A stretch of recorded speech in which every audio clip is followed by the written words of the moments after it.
Warframe is a third-person game that implements many ideas which attract a wide range of audiences. There are other games that have bits and pieces of Warframe's mechanics, but what makes this game so different is its incorporation of immersive content. This allows one to get lost in the game, enabling them to play for long hours as somewhat of an escape from their day-to-day life. Virtual worlds don't automatically result in the escape from reality. In games, virtual and real-world properties are easily perceived as there's a fine barrier that separates both. All characteristics of the game remain down to earth. While its content is rather futuristic, it keeps factors that are reminiscent and understandable in the real world. These are some of the main factors that create an immersive experience in the game Warframe. Movement in Warframe is unlike any other game. It contains the standard controls such as jumping, crouching, and sprinting, with the inclusion of sliding, rolling, and even enabling the player to wall run. Standard movement in Warframe is believable and relatable, as there isn't anything extraordinary as it's all physically possible. Keeping a level of believability adds to the immersion. It creates the perception that the game contains real-world physics and movements, enabling the player to feel a sense of understanding. The single movements are very realistic, but Warframe's reputation is from its overall movement mechanics as it's advanced. This is from the game allowing the player to chain all standard controls to create different means of parkour maneuvers. The movement Warframe is known for is bullet jumping. This is when the character torpedoes through the air and is a combination of sliding and jumping. This is Warframe's definition of advanced movement. Although there are many other combinations of maneuvers, bullet jumping is its staple feature. Altogether, the game's level of advanced movement contributes to the seamless parkour experience where the player can get from one location to another, not only effectively, but also creatively. The element of Warframe that creates immersions is its diverse settings. The settings available in the game immerses the player's thoughts and actions to the environment they're in. The important factor contributing to this immersion is the possibility of allowing the player to escape their reality.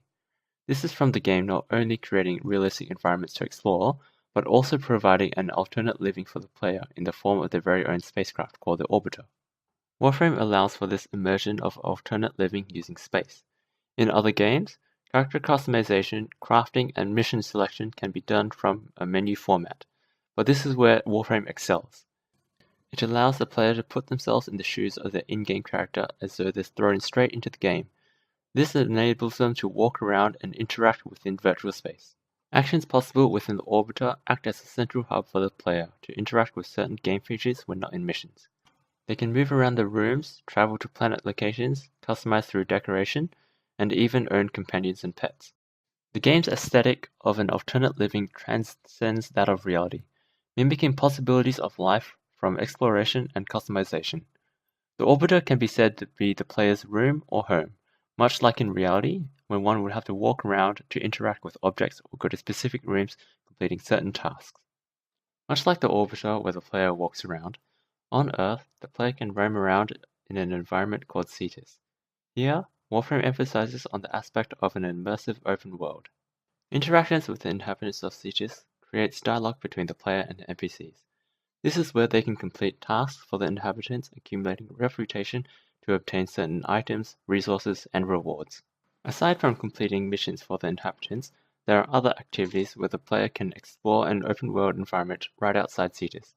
This is known as the Plains of Eidolon. In the plains, combat mechanics are kept relevant as there are scattered enemy camps with patrols here and there.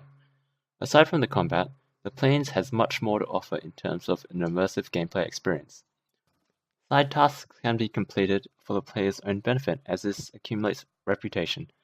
As this is an open world environment, players can traverse the landscape and also take in the scene.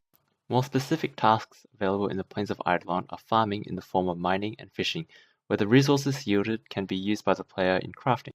These aspects of fishing and mining are the same as our real-world activity, creating a sense of immersion through completing natural tasks where the only difference is the tools being used. Instead of using fishing rods and pickaxes, the game incorporates laser cutters and fishing spears. Using laser cutters and fishing spears is different to our current means of mining and fishing, but these keep the ideas consistent by having odd yet believable tools used to complete known tasks. The implementation of a laser cutter and fishing spear keep the gameplay interesting and fun without having unimaginable items that will break the barrier between game and reality. By keeping ideas and activities consistent, it allows for a believable gameplay which will add to the immersion.